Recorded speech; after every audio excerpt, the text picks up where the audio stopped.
నమస్తే, నేను మీ సిఎస్ రావు. ఎలక్షన్లు దగ్గర పడుతూ ఉన్నాయి. తెలుగుదేశం పార్టీలో మాత్రం అభ్యర్థుల ఎంపిక ఒక కొలిక్కి రాలేదు. ప్రత్యేకించి గుంటూరు జిల్లాలో అలాంటి పరిస్థితి ఎక్కువగా నెలకొంది. ఇప్పటికీ కూడా కన్ఫ్యూజన్ ఉంది. ఎందుకు అలాంటి పరిస్థితి ఆ పార్టీలో నెలకొంది అనే దాని మీద ప్రస్తుతం మాజీ ఎమ్మెల్యే శ్రవణ్ కుమార్ గారు మనతోటి సిద్ధంగా ఉన్నారు ఇంటరాక్ట్ కావడానికి. నమస్తే అండి శ్రవణ్ కుమార్ గారు. నమస్తే. నమస్తే. సో తెలుగుదేశం పార్టీలో ఎప్పుడు కూడా అభ్యర్థుల ఎంపిక లేట్ అవుతూ ఉంటుంది. ప్రతి ఎన్నికల్లో అదే జరుగుతుంది. ఈసారి కూడా అలానే జరుగుతుంది. ఈ డిలే ఇంకా కొనసాగే అవకాశం ఉందా? ఏదైనా దానికి కట్ ఆఫ్ డేట్ ఏమన్నా ఉందా? అసలు డిలే అని మీరు ఎందుకు అనుకుంటున్నారు? మీరు ఎందుకు భావిస్తున్నారు? నాకు ఇప్పటికీ అర్థం కాదు. ఎన్నికల నోటిఫికేషన్ కూడా రాలేదు. రాకుండానే డిలే అనే క్వశ్చన్ ఎందుకు అరైజ్ అవుతుంది అసలు? అంటే అధికార పార్టీ చాలా స్పీడ్ గా వాళ్ళ అభ్యర్థులను మార్చుకుంటున్నారు, బదిలీ చేసుకుంటున్నారు కదా. అంటే వాళ్ళకి అవసరం కనపడుతుంది. బదిలీలు, మార్పులు, చేర్పులు, ముందు ప్రకటించిన వాటిలో అలకలు అవన్నీ కూడా వ్యతిరేకత ఇవన్నీ మనం గమనిస్తున్నాం కదా. సో కానీ అది వాళ్ళ స్టైల్ అనుకోవచ్చు, అంతే. దానికి ఏమన్నా కానీ దాన్ని అలా చూడలేదు కదా. వాళ్ళేమో అసలు అభ్యర్థులే కొదవయ్యారు. జగన్మోహన్ రెడ్డి అదే చెప్తున్నారు కదా పబ్లిక్ మీటింగ్ లో, తెలుగుదేశం పార్టీకి అభ్యర్థులే లేరు, దొరకట్లేదని. జగన్మోహన్ రెడ్డి చెప్తే ఎవరు నమ్ముతాడు? అతనికి అభ్యర్థులు కొరవయ్యి ఇప్పుడు ఆయన నానా బాధలు పడుతున్నాడు. ఎటువంటి పరిస్థితుల్లో తెలుగుదేశం పార్టీకి ఆ పరిస్థితి ఎప్పుడూ రాలేదండి. ఇంతవరకు 40 ఏళ్ళ పైగా చరిత్ర ఉన్న పార్టీకి అటువంటి పరిస్థితి రాలేదు, రాదు కూడా. సో జనసేన తెలుగుదేశం పార్టీ పొత్తు అనేది కన్ఫామ్. బట్ ఇద్దరి మధ్య ఏదో కొంచెం సఖ్యత లోపించింది అని అంటున్నారు. సఖ్యత లోపించే అవకాశం కూడా లేదు, అటువంటి ఆలోచన కూడా లేదు. ఎందుకంటే జనసేన తెలుగుదేశం పార్టీ మైత్రి గ్రాస్ రూట్ లెవెల్, అంటే క్షేత్రస్థాయికి కూడా వెళ్ళిపోయింది. కాబట్టి అటువంటి పరిస్థితి లేదు. ఇదంతా కూడా జగన్ రెడ్డి సోషల్ మీడియా అసత్యాలు ప్రచారం చేయడంలో గొప్పవాళ్ళు కదా, అది వాళ్ళ ద్వారా జరుగుతుంది తప్ప కార్యకర్తల్లో లేదు, నాయకుల్లో కూడా లేదు. అందరూ కూడా ఒకటే గుర్తిస్తున్నారు, ఒక చారిత్రాత్మకమైన అవసరం జగన్మోహన్ రెడ్డిని బయటికి పంపించాలి, లేకపోతే ఈ రాష్ట్రం అధోగతి పాలవుతుందనే ఒక ఆలోచన ఎక్కువ మందికి ఉంది. కానీ రా కదలిరా అనే ప్రోగ్రాంలో, చంద్రబాబు నాయుడు గారి ప్రోగ్రామ్స్ లో ఆ డయాస్ కానీ లేదంటే ఆ డిస్ప్లే కానీ చూస్తుంటే పవన్ కళ్యాణ్ని, గ్లాస్ గుర్తుని, జనసేన సింబల్ని ఎక్కువగా మీరు ఎందుకు ఫోకస్ చేస్తున్నట్టు? సమాన ప్రాతిపదిక ఇవ్వాలి కదా నాయకత్వాన్ని బట్టి. రెండోది ఏంటంటే తెలుగుదేశం జనసేన కలిసి పోటీ చేస్తున్నప్పుడు అందరు గౌరవం ఇచ్చుకోవడంలో తప్పే ఉంటుంది.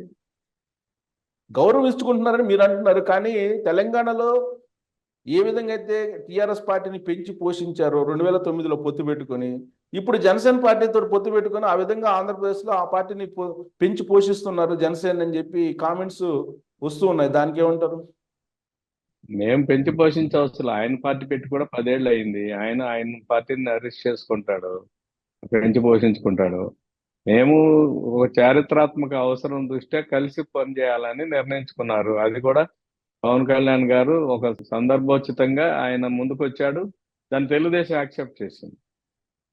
సో జనసేన పార్టీకి బలం ఉంది, మా పార్టీ ఓట్ బ్యాంక్ పెరిగిందని చెప్తున్నారు. బట్ లోకల్ బాడీ ఎలక్షన్స్లో తెలుగుదేశం పార్టీ దూరంగా ఉంది కాబట్టి ఆ పార్టీకి ఎంతో కొంత పర్సంటేజ్ వచ్చింది. దాన్ని చూపించి మిమ్మల్ని ఏదో బ్లాక్మెయిల్ చేసి ఒక 40 సీట్లు, 50 సీట్లు, 60 సీట్లు బార్గెన్ చేస్తున్నారు అనేది నిజమేనా? సీట్లు ఎంత ఏమిటి అనేది అన్ని మా స్థాయి కాదు డిస్కస్ చేయటానికి. ఆ బలం చూపించారు అనడానికి కాదు, వాళ్ళకి బలం ఉన్న చోట వాళ్ళు పోటీ చేశారు. మా నామినేషన్లు కొన్ని చోట్ల యాక్సెప్ట్ చేయకుండా కొన్ని నామినేషన్ పత్రాలు చేయటం ఇవన్నీ చేశారు. దానికి అప్పుడు పరిస్థితులు కంప్లీట్ గా డిఫరెంట్. రాజకీయ పరంగా పోలీసుల ఒత్తిడితో, అధికారుల యొక్క అండదండలతో ఆ రోజు నన్న ప్రభుత్వం జగన్మోహన్ రెడ్డి మరీ ఒత్తిడి తీసుకొచ్చారు.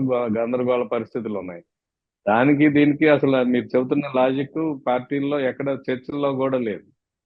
కానీ హరిరామజోగి లెటర్ రాస్తున్నారు కదా తరచూ, ప్రతి వారానికి ఒకసారి ఆయన లెటర్ రాస్తూ 50, 60 అని చెప్పి ఆయన సంఖ్యను పెంచుతూ పోతున్నారు కదా. హరిరామ్ జోగే గారు కాపు ఉద్యమానికి తీవ్రవాది లాంటి వాడు. అటువంటి వాళ్ళు కోరుకుంటారు, తప్పే ఉంటుంది. వాళ్ళకి ఆశ ఉండొచ్చు, కానీ ప్రాక్టికల్ గా పవన్ కళ్యాణ్ గారు తెలుగుదేశం ప్రాక్టికల్ గా ఉంటుంది. సో ఇవాళ పేపర్లో మీరు అబ్జర్వ్ చేస్తుంటారు, మొత్తం 13 లోక్సభ స్థానాలకు గాను 11 తెలుగుదేశం పార్టీ, 2 జనసేనకు ఫైనల్ అయినట్టు వచ్చినాయి. అది నిజమేనా? వాటిని నమ్మొచ్చా, విశ్వసించవచ్చా? అది పేపర్లో వచ్చిన లీక్లు. ఈ రోజు మామూలుగా సోషల్ మీడియా ఏ స్థాయికి వెళ్ళిపోయిందో పేపర్లు కూడా ఆ స్థాయికి వెళ్ళిపోయినట్టు కనిపిస్తుంది. అఫీషియల్ గా ప్రకటించకుండా మేము దాని మీద ఎలా కామెంట్ చేస్తాం? అంటే చర్చలు అయితే జరిగినాయి అసలు అట్లీస్ట్. చర్చలు జరుగుతా ఉన్నాయి. సో ఎప్పుడు ఫైనలైజ్, ఇప్పుడు బీజేపీ వాళ్ళు గ్రీన్ సిగ్నల్ ఇవ్వాలా, బీజేపీ తోటి ఏమైనా పొత్తు పెట్టుకోవాలనే ఆలోచనతోటి ఈ మొత్తం కొంచెం స్తబ్దత నెలకొందా? మాకు బీజేపీకి ప్రస్తుతానికి పొత్తు లేదు, అటువంటి ఆలోచన కూడా కనిపించట్లేదు. పవన్ కళ్యాణ్ గారు బీజేపీతో సఖ్యతతో ఉన్నారు. అటువంటి అంశాలు పెద్ద స్థాయిలో డిస్కషన్స్ లో ఉంటాయి, కానీ మన ఊహాగానాలు మాత్రం ఇవన్నీ. అంతేనంటారా? మొత్తం ఊహాగానాలే ఇప్పటి వరకు. సో మొత్తం షెడ్యూల్ వెలువడితే తప్ప ఇటు క్లారిటీ రాదంటున్నారు మీరు. షెడ్యూల్ కంటే కొద్దిగా ముందే వస్తాయనేది మా పార్టీ వర్గాల్లో చర్చించుకుంటున్నాను.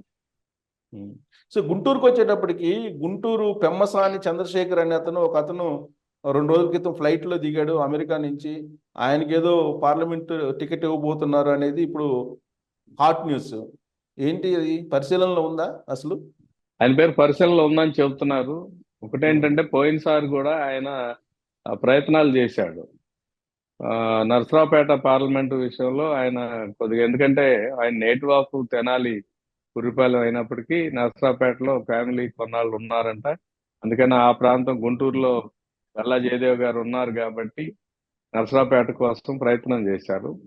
ఆ ప్రయత్నం చేసిన సందర్భంలో చివరి రాజకీయ సమీకరణలో కుదిరినట్లేదు. అందుకోసమే ఆయన మళ్ళీ ఈసారి కూడా ప్రయత్నిస్తున్నట్టుగా నా దృష్టికి కూడా వచ్చింది. మరి అలాంటి వాళ్ళని, మీరు టికెట్ ఇస్తారా ఇవ్వరా తర్వాత సంగతి, ముందు అలాంటి వాళ్ళని పరిశీలిస్తున్నారు, ప్రాతిపదిక తీసుకుంటున్నారు అని అంటే తెలుగుదేశం పార్టీకి శుభ సూచకం అది.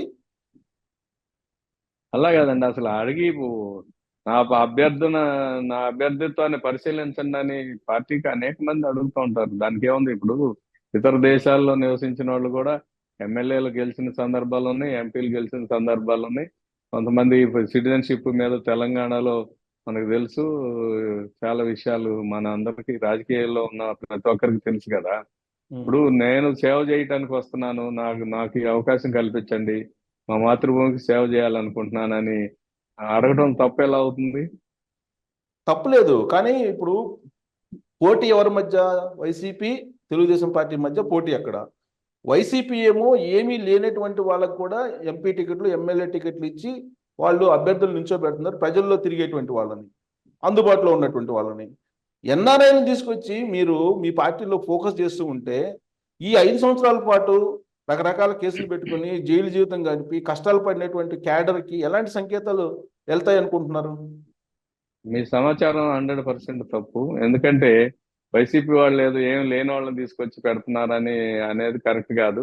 ఎందుకు మొన్న మాగంటి సుబ్బరామరెడ్డి గారు డైరెక్ట్గా చెప్పాడు, నాకు 180 కోట్లు ఇస్తే నీకు సీట్ ఇస్తాను అన్నాడని. ఆయన 180 కోట్లు మాగుంట శ్రీనివాసరెడ్డి గారు, ఆయన ఆయన ఆయన వైసీపీ ఎంపీ కదా ప్రస్తుతం, ఆయన ఎంపీ గారే ఉన్నారు. ఆయనే చెప్పాడు, నాకు 180 కోట్లు అడిగారు, డిపాజిట్ చేస్తే సీట్ ఇస్తానన్నారు.